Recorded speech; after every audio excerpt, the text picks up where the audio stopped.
Hello, everybody. Let's get started. You have a quiz next week. So next Wednesday, there's a quiz. Tentatively, it's scheduled in this room. I'm going to ask room booking if they can find another room because your chairs are kind of crappy. But I don't know if they're going to be able to find us one. So you have to be prepared to possibly write in this room. It will be on pen. It's pen and paper, which is a little awkward for a CISC124 midterm, but that's just quiz, but that's just the way it is. The quiz covers up to and including the lecture material from Monday, right? So basically, you need to know how to use a list, right? Up to using lists. I'm not going to ask you any computational complexity problems, right? So don't worry about that. Speaking of computational complexity problems, at the end of last lecture, so I ended last lecture with the following slide. So we were talking about selection sort. Oh, I don't want, sorry, hang on just a second here. Okay, we were talking about selection sort. I threw up this recurrence relation here and said, look, you've got this recurrence relation here. If you solve it, you get big O(n) squared. And then after class, a bunch of people came up to me and said, we don't know what a recurrence relation is. I said, well, okay, that's fine. Maybe I better tell you what a recurrence relation is. But I think what I actually have to do is I actually have to go back and explain exactly what's going on when you when we try to analyze an algorithm in terms of its computational complexity. Okay, so here, don't worry that this is merge sort, right? I've got this. Sorry, don't worry that this is insertion sort, right? We're talking about selection sort. I'm going to do insertion sort today. So if you want to find the when you estimate or calculate the computational complexity of an algorithm, what is it you're actually doing? Right? So what you're doing is you're counting the number of constant time operations that an algorithm requires. Right? That's all you're doing. You're just counting the number of constant time operations that an algorithm requires as a function of the problem size. Right? So here we're sorting an array of size n. Right? So we can just assume that the size of this problem is going to be proportional to n. Right? I claim that this little algorithm here is one way to sort an array of size n. Right? So you start at index 0. You go up to index n minus 1. Right? You find the index k. That's the smallest element in the subarray ai to an minus 1. Right? So in other words, if the first time the loop runs, you're going to find the index of the smallest element in the list. Right? You're going to take that smallest element, you're going to move it to the front. Right? So you're going to swap ai and ak. Right? So you swap the first element and whatever the index, you swap the first element and whatever the smallest element is in the list. Now in the next iteration of the loop, you start at the second element. Right? You look for the smallest element and then you swap. Right? And so on and so on and so forth. Right? So if you wanted to analyze the computational complexity of this algorithm, right, you could do the following. Right? So I need to know what is the computational complexity of that k step. Right? K equals index of blah, blah, blah, blah, blah. Right? So how do I find the index of the smallest element in the subarray ai to an minus 1? Right? Well, you just write a loop. Right? So my inner loop here, the j loop, replaces this one line here. Right? This k, this line that starts with k. Right? So I'm going to start at index I plus 1, go up to n minus 1. Right? I'm just going to compare each element in the subarray and find the smallest element in that subarray. Right? And away you go. For if a k equals j. Okay, right? And then at the end, you're going to swap, like that. Right? And away you go. So to analyze the complexity of this thing, you count the number of constant time operations. Right? So there's one comparison here. Right? That happens in constant time. Right? There's one assignment here. That happens in constant time. Right? So I've got two constant time operations there. Right? Now, they're inside of two loops. Right? So this constant time operation is inside of a loop. That loop is inside of another loop. Right? And so in order to formally calculate the computational complexity of this algorithm, you have to do the sums. Right? So this loop runs n minus 1 minus I plus 1 times. Right? That loop there runs n times. Right? each time this loop runs, it does 2 operations, right? Okay, so each time that inner loop runs, right, so you do this sum, right, because I need to count how many times do I actually do those 2 operations. Well, the inner loop runs from j equals I plus 1 up to n minus 1, so there's your inner sum, right? Now what about the outer loop, right? So the outer loop, there's this inner loop plus these 3 assignments here, right? So every time that outer loop runs, and that outer loop runs for index I equals 0 up to n minus 1, right, you've got that sum, that's your inner loop, right, plus the 3 operations each time, right? Now I know that in 121, you would have just waved your hands and said this is O(n) squared, right? But if you were actually trying to formally show that this is O(n) squared, this is what you have to do, right? So you actually have to evaluate this sum. Now I don't care if you know how to do this, right? It's just math, right? So you just chug through some math, right? And eventually you end up at the following, right? All right, again, I don't care if you know how to do these sums, right? At some point you'll take some math course and you'll do these sums, right? That's not CISC124, right? Data structures and in algorithms you might have to do these sums, right? So you'll have to get ready for that in your 2nd and 3rd year courses.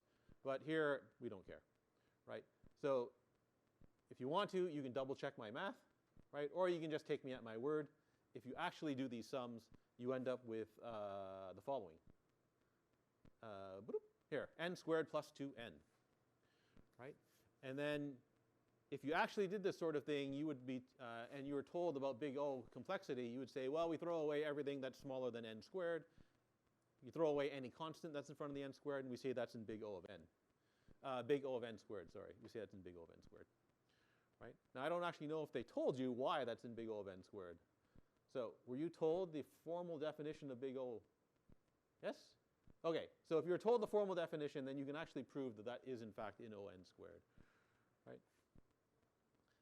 In case you don't remember what the formal definition is, I've got it written down somewhere here. Somewhere here. Here it is. Right, so that's the formal definition of big O of n, right? So you've got some function f of n, like n squared plus n. So that is in big O of n in this case, right? If there exists some positive number big M and some number little m, such that that expression there is true, right? And then at some point you'll be told how to formally prove that this is true as well. I don't know if they did that in 121 either, right? So there are some techniques that you can use to formally show that, for example, n squared plus 2n is in fact in O(n) using this definition, right? Again, this is not a computational complexity course, so I don't care if you know how to do that right now, right? All right. Now, what is this funny t of n nonsense here, right? So the problem when you go to analyze a recursive algorithm like this, right? So here's our recursive selection sort. Sorry, I've got something set on PowerPoint that's, okay. So the problem with analyzing a recursive algorithm is that you don't know how many elementary operations there are here or here, right? And you can't really count them easily because the recursive algorithm is calling itself, right? So you need to know how many elementary operations are in the recursive algorithm in order to determine how many elementary operations are in the recursive algorithm, right? And so you end up with this funny problem, right? So you can't use the same technique I just showed you there where you just count stuff, right, and do some sums. So you have to solve it some other way, right? And that's where these recurrence relations come in, right? And so what you say is that there's some function t of n, or any, you can call it whatever you want. It doesn't have to be t, right? So I'm going to let t of n be the total number of constant time operations needed to selection sort a list of size n, right? So instead of writing something down like n squared plus n, right, I'm just going to call it t of n, right? So t of n is the number of operations needed to selection sort a list of size n, right? Now you go and look at your recursive algorithm, right? And you say, well, look, there's this recursive call here, right? So t of n, right? Now remember, that's going to be the number of elementary operations needed to solve selection sort a list of size n, right? So right there's a call to selection sort, right? How big is the list, right? Well, the list has size n minus 1, right? How many elementary operations, therefore, are on that line? Well, there are t of n minus 1, right? Because t of n is the number of number of constant time operations needed to solve a list of size n. If my list has size n minus 1, then that's just t of n minus 1, right? Now, what about this min to front? So I'm going to claim without proof that min to front is big O of n, right? And so you end up with this recurrence relation here, right? So the number of constant time operations needed to selection sort a list of size n is the number of constant time operations needed to sort a list of size n minus 1 plus O n other operations, right, needed to move the minimum element to the front, right? Now, if you've got that definition of big O of n, right, remember that you have that formal definition, you can write this as t of n minus 1, right? Or I guess more correctly, you can write this as less than t of n minus 1 plus some constant times n, right? Boop, boop, boop. Like that, right? Where you use your definition of big O of n, right? And now you can solve this thing, or you can try to solve this thing, right? You can actually get rid of that constant m. So in fact, you can replace this with just n, right? Which is what I'm going to do here, right? Somehow I need to go from here to some nice function like n squared plus something, or 5n squared, or something like that, right? And so the question is, well, how do I solve this problem, right? So how do I do this, right? And you say, well, look, if I knew what that was, right? If I actually knew what that was, I could just replace it, right? So you say, well, I don't know what that is, but I do know that's t of n minus 1, right? So if I take n minus 1 and substitute it back into the original definition, what does that give you, right? So that gives me t of n minus 1. So I substitute n minus 1 here, right? N minus 1 minus 1, which is n minus 2, right? I'm just going to write that plus n to keep things simple, right? So that's t of n minus 2 plus n minus 1, right? So all of that, all of that becomes that, right? So just take your n minus 1, substitute it back into the original definition, right? Don't forget the trailing n, like that, right? Clean it all up, right? So that's t of n minus 2, right? Plus n minus 1 plus n, so plus 2n minus 1. Right, and you say, well, that doesn't seem to have gotten me anywhere, right? Because now I've got an n minus 2, right? But if you keep on going, so if I now take the n minus 2, substitute it back into here, right? Replace that term with what you substitute in, right? And you keep on going, you'll eventually realize that there's some sort of pattern, right? I'm not going to do it all because it's not really the point of this course, right? But basically, you just take your n minus, so you just take t of n minus 2, right? Take your n minus 2, substitute back into here, right? That gives you t of n minus 3 plus n minus 2. Stick that into there, right? Simplify and keep on going. You'll eventually realize that there's a pattern, right? This will become t of n minus k plus something, right?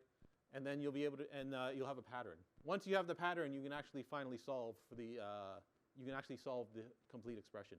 So let me show you another example. So I'm not going to do this one. Let me just show you an example of something else, just to show you the technique. Okay, so you saw a merge sort in 121, right? Yes? Yeah? Okay, so merge sort. How does merge sort work, right? So merge sort works, you take your list, you split it into two, right? So you split it into two sublists and you merge sort both lists, and then you merge them back together, right?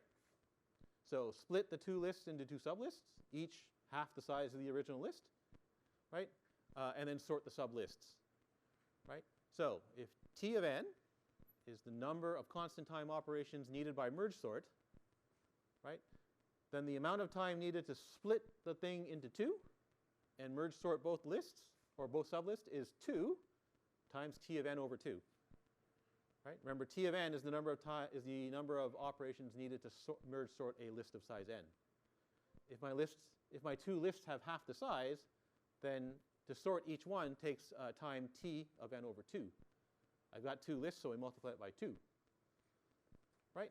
Then you merge the two together, right? And merging you can do in O n time. So your recurrence relation for merge sort is 2 times T of n over 2 plus O n. Right? To solve this, you just do the following. Right? So T of n approaches, so as n grows to infinity, right, it approximately becomes 2 times T of n over 2 plus n. You can write plus m times n if you want. It doesn't matter. Right? How do you solve this? Well, I'm going to try to solve for T of n over 2. Right? So take my n over 2, substitute it back into here. Right? So it's going to be T of n over 4 plus n over 2 times 2. Right? So 2, that 2 and that 2 are the same. Right? So that 2 and that 2 are the same. Everything inside the square brackets is T of n over 2. Right? So T of n over 4 times 2 plus n over 2. That plus n is over here. Right? Clean everything up. 4 times T of n over 4 plus 2n. Repeat.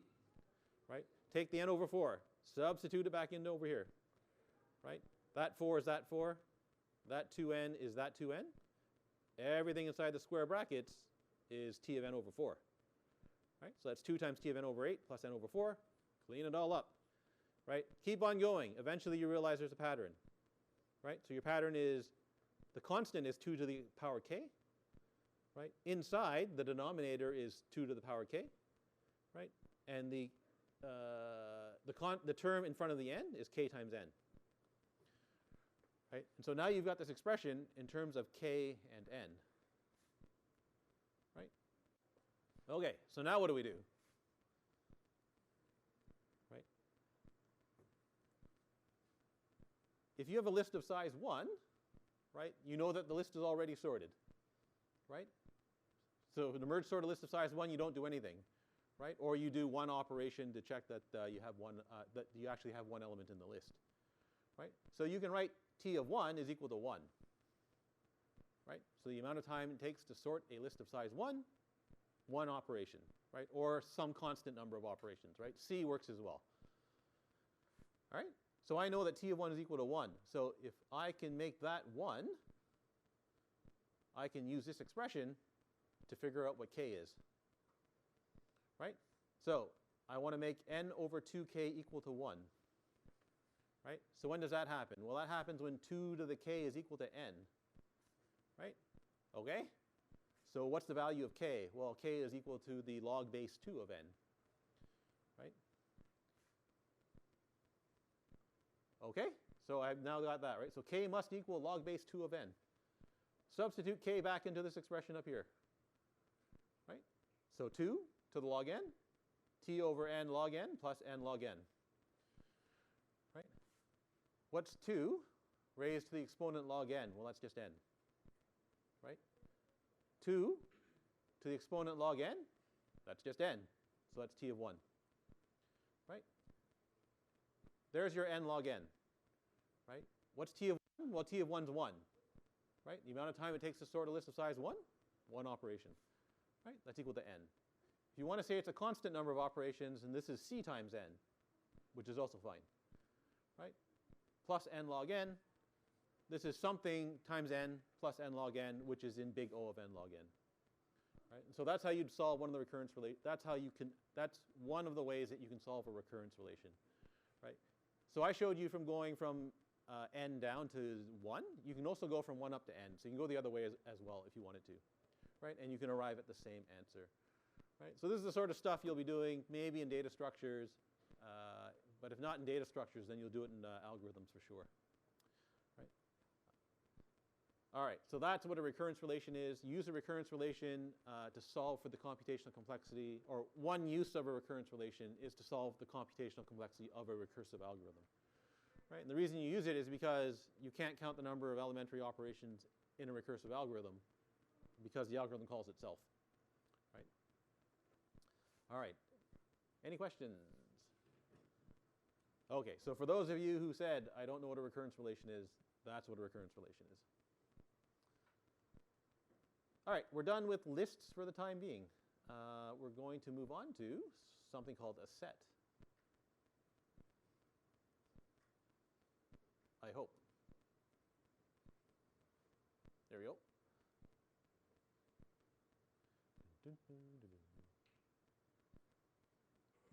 Just give me a second while PowerPoint analyzes my file. Well, I'll just go for it, see what happens.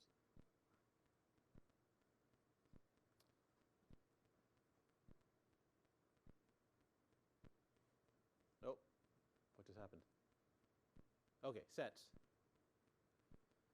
Did you use a set in Python? Yes? Yes? No? Yes? Okay. So you know that a set then is just a collection of unique elements, yes? Okay, so no duplicated elements in a set, right?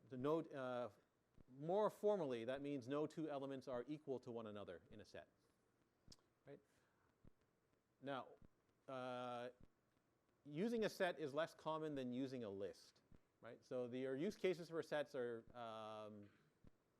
are much less common than your use cases for using an ordinary list.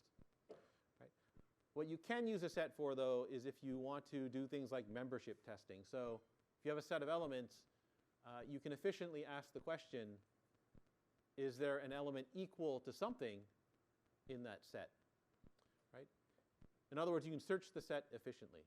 Right? Searching a list, you might have to sort it. You might have to look at every element in the list. Right? If you sort the list, then you know you can use binary search on the list, right? So you know that it would be O log n, right? So there are versions of sets that have O log n membership testing.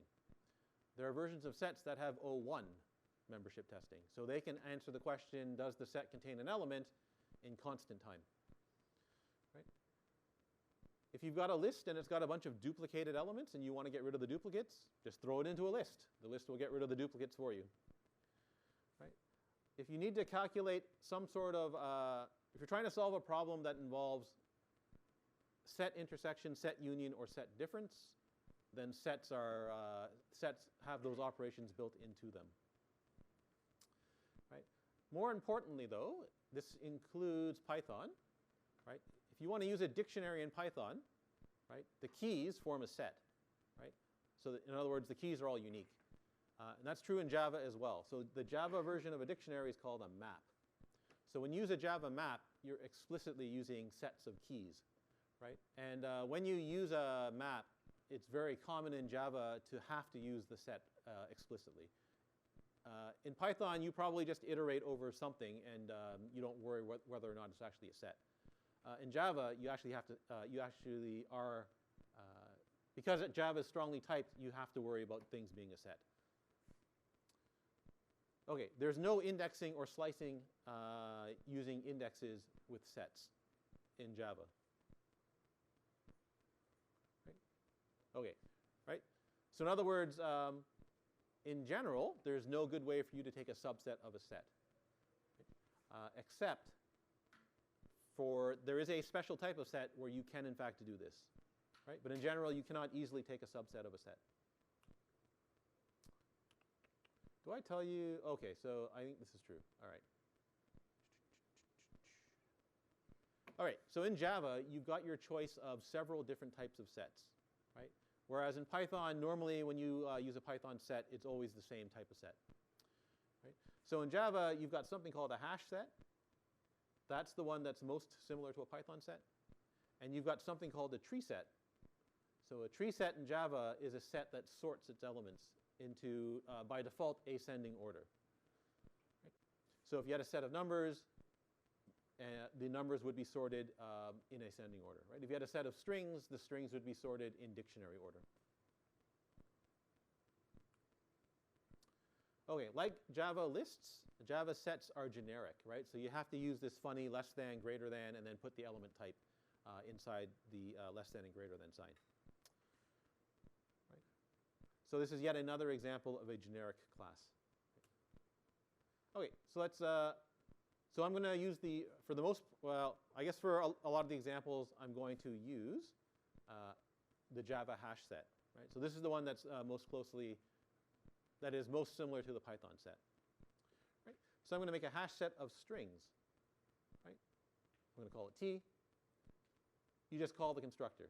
Right? So new hash set string, round bracket, round bracket. So that makes an empty hash set of strings. Right? Again, you can drop the type on the right-hand side of the assignment sign. Right? So you're allowed to write hash set string equals new hash set less than greater than. Right? And the compiler will figure out that you actually want a set of strings here.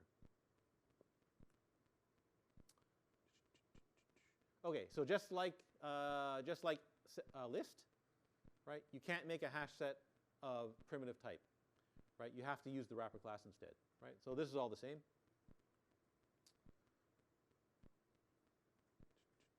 Okay. Methods that are common to all sets, right? So to make an empty set, right, just call the constructor, pass in no arguments to the constructor, right? So hash set T, hash set string T equals new hash set less than greater than empty round brackets. That gives you an empty set of strings. To check if the set is empty, there's a method called isEmpty. Right? In Python, you would just write if T. Right? In Java, you have to write if T is empty. Right? Number of elements in the set. In Java, you would write length T. Right? In Python, you'd write length T. In Java, you write T.size. Right? So to add an element to the set, right, you call the add method. Right? Just like you would do on a list, right? Except in a list, it adds to the end of the list. In a set, you don't know where it goes into the set. Right? It goes somewhere into the set, you don't know where. Right? Unless you have a sorted set, in which case then you would know. Okay. So sets are very good at answering the question, or very efficient at answering the question, do you contain a value equal to val? Right? So contains is the method that you use to test if a set contains a value. Right? In Java, you would write if val in T. Right? Yes, if val in T. Right? Here you have to use contains. Right? Removing elements from a set is also efficient. Right? So to remove an element equal to elem from a set, you use the remove method. To copy a set, it's the exact same thing as copying a list. Call the copy constructor. Right? So in other words, call the hash set constructor, pass in the set or list that you want to copy. Right? You can also copy a list in Java. Right? So if you pass in a list, the hash set constructor will create a new set.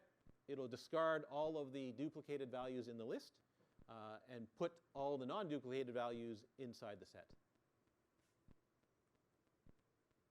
All right. Now, why are there different types of sets in Java? Right? So it's because they have different use cases. Right? So normally you choose between two, although there is a third, which is also useful.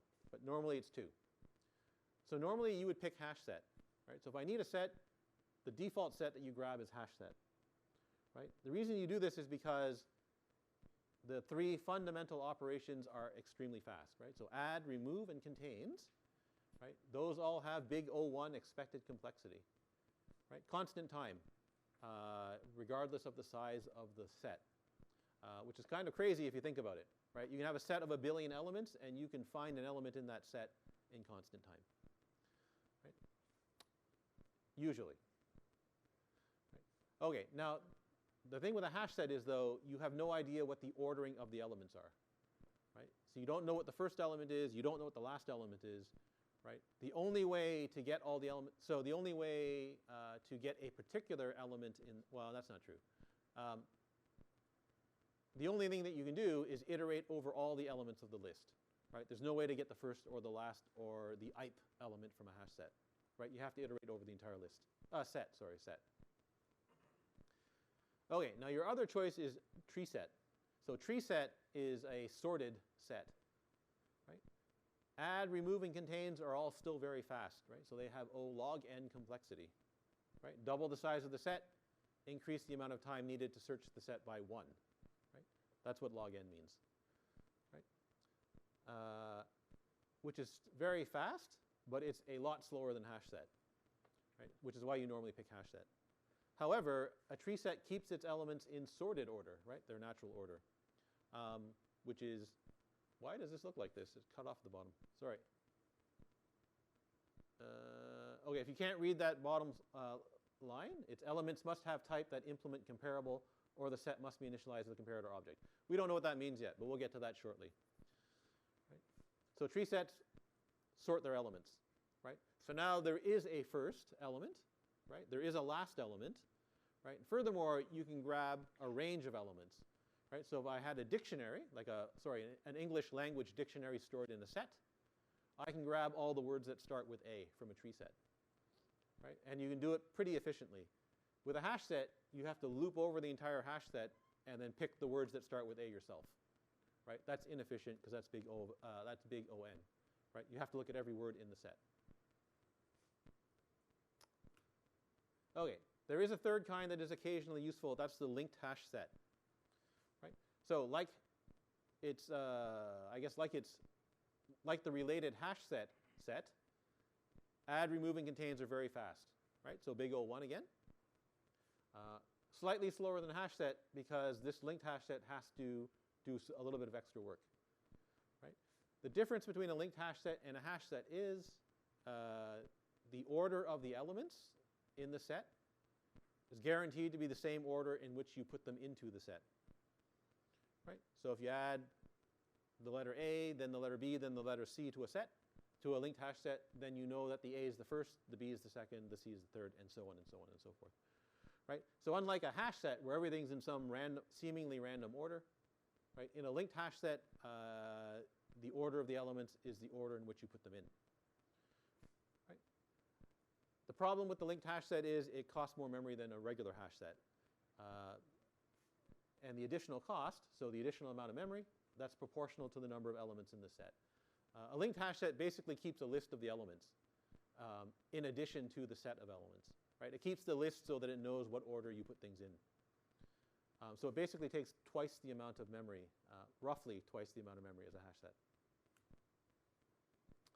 Okay, so there's no indexing with a set, right? So iterating over a set is normally done using a for each loop, right? So if you have a set T of strings, right? Can't write a counting style loop. You have to use, you normally use a for each style type of loop, right? So for each string S in the set T, do something with S here, right? If you need to do something with every element in a set. Okay.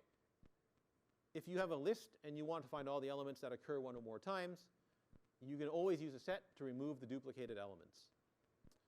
Right? So CS account. So that's a list of computing science student account names. Right? So I've got a list of student account names. Right? If I want the set of unique student accounts, right? Then I can just take that list, pass it to a set constructor, and the set constructor will remove the duplicated elements from the list when it creates the set. Right? The list stays unchanged, right? But the set contains only the unique student account names. If you want them sorted as well, which you probably do if you're marking, for example, right? You can pass it to a tree set instead. Right? So you pass the list of student account names into a tree set. The tree set will remove all the duplicated student accounts and then store the account names in alphabetic order in this case. Right? And if you want to keep them in the same order that they appear in the list with the duplicates removed, you can use a linked hash set. Right? Okay. So creating a set from a list removes the duplicated elements. Now, there are a lot of times when you actually want to know what were the duplicated elements. Right? So that's removing the duplicated elements. What if you want to know what the duplicated elements are? Right? So now you use two sets to do that. Right? So if I'd like to know which accounts were duplicated, I make two sets, and they're both empty. Right? I then loop over the original list. Right? So I'm going to loop over the list of account names, right? And I'm going to call the add method. So I'm going to try to add that account name to the set of unique accounts. Right? So I'm going to try to add each account to the set of unique accounts. Right? Okay. So when you call the add method returns true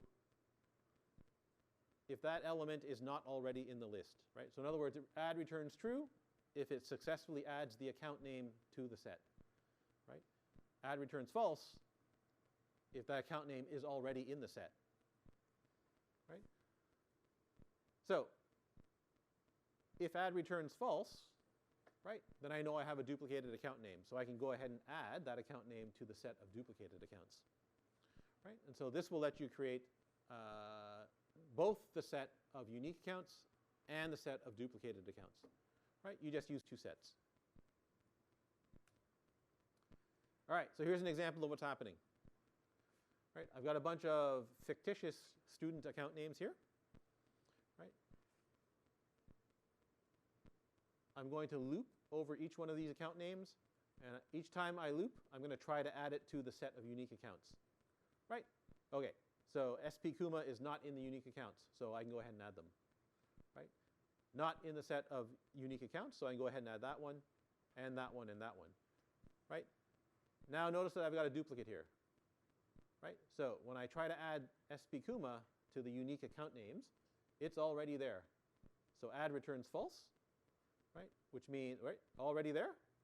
So add returns false, so I put it into the duplicated account name instead. Right? Dparrot, they're already there as well. Right? So add returns false, put it into the duplicated accounts. Right? And so now you've got your set of unique accounts and duplicated account names. Question or no? Okay. All right, suppose I have a set containing the accounts of students who completed assignment 1. Right? I have a second set of containing the accounts of students who completed assignment 2. Right? I would like to find the set of students who completed either assignment 1 or assignment 2. Right? And so that is the set union. Right? I want all the students who completed either of them, so I can compute the union of the two sets. Right? The add all method is the method that computes the union. Right? So S1, so set 1, add all S2, right? We'll take all the elements in S2 and try to add them to S1. Right? Obviously, if there's an element in S2 that's already in S1, it doesn't get added again, right? Because S1 stays S1 is a set, so it has unique elements. Right? So this one transforms S1 so that it becomes the union of S1 and S2, right? It becomes the set of all the students who completed either assignment 1 or assignment 2. Right? Super easy to do. Right? So I want the set of students who completed either assignment.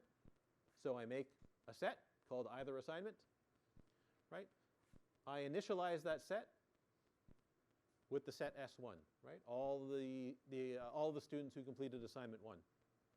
And then I just add all of the students who all of the students who completed assignment 2. Right? If there are any duplicated elements, they're not added again. Right? And now you've got the set, and now you've got the union. Okay, so this is what it looks like. Wait, oh, okay.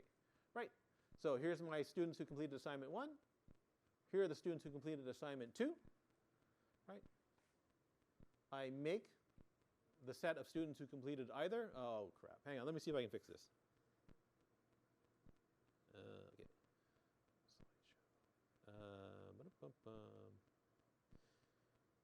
Get rid of that. Is this? No. Oh, wait, just a second here.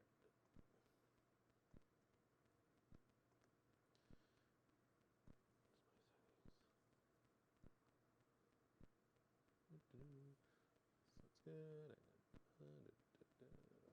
Okay. Can I actually see? No. Sorry. Extend. Does this work better?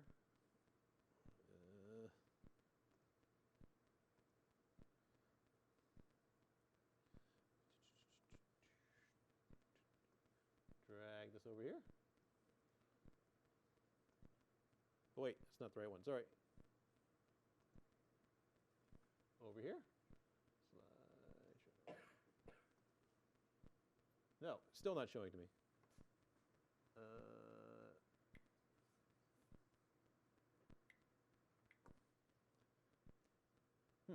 Well, that sucks.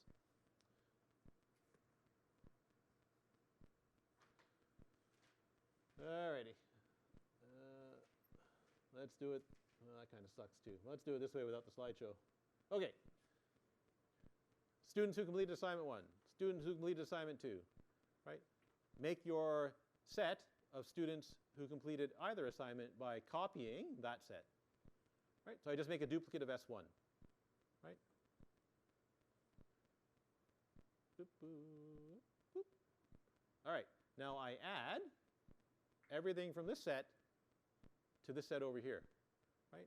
Where the duplicate elements are not added, right? So SB Kuma, well, they're already in set 1, right? So they don't get added again.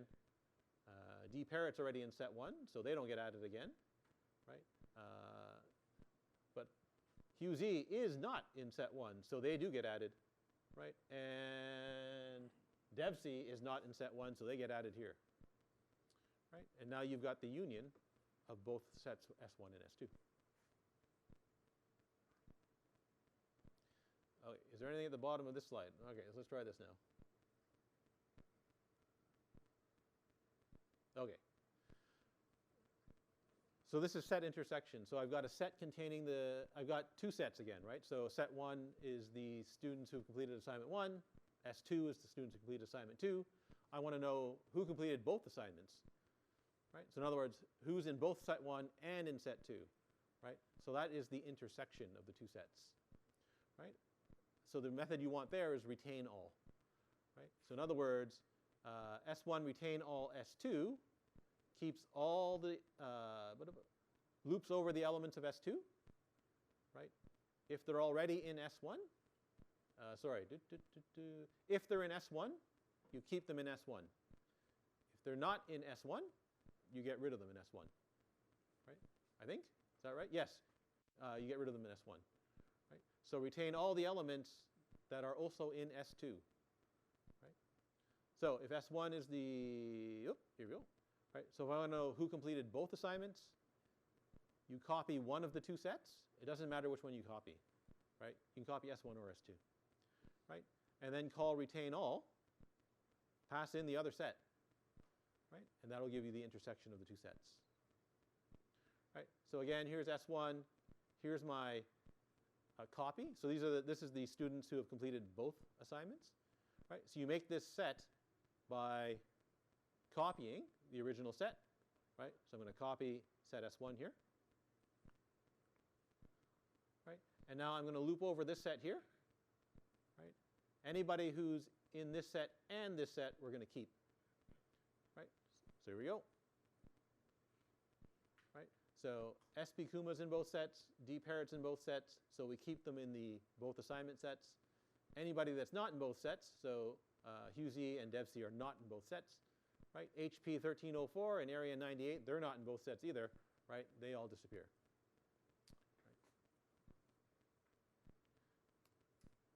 Right. Okay, now what about the set difference? So you have, again, you've got two sets of students, right? The ones who completed assignment 1, the set completed assignment 2. I want to know who completed only assignment 1, right? That's when you use the difference, right? So S1 remove all S2 removes all the elements that are in S2 from S1, right? So subtract everybody in S2 from S1, right? Again, it's the same trick, right? So if I want to compute who only did assignment 1, you just copy the set of students who completed assignment 1, right? Then you subtract all the students that are in assignment 2. Right? So a picture of that looks like this, right? So there's my students, there are the students who completed assignment 1, copy them into another set, right? Loop over this set here, and if they're in this set, we're going to try to remove them from S1, right? So SB Kuma's in this set, and they're in this set, so they're going to get removed, right? D Parrot's in both sets, so they're going to be removed, right? HP 1304 is in this set, but they're not in the second set, right? So they stay. area 98's in the first set, but not in the second set, so they stay. Right? HughesE and DevC, they're in the second set, but they're not in the first set, so they don't get added to the set S1. Sorry, to this set down here. Right? Oh, sorry, I got that all backwards. Only completed assignment 1. Sorry. SB Kuma is here and here, so they get removed from the difference. Right? dparrot is here and here, so they get removed from the difference. Right? HughesE is here, but they're not in here, so they don't get removed. Right? Or more, I guess more formally, they don't appear in the difference. Right? DevC is here, but they're not in here, so they don't get removed from the difference. Right? These two are here, but they're not in S2, so they stay in the original set S1. Right? All right. Any questions on sets? So you don't actually, the use cases for sets are somewhat uncommon. But the next lecture when I tell you about maps, that's when you need to know how to use a set. Because the maps, you frequently operate on the set of keys to do something with the map. All right. Okay, we're done. I wonder what that's going to...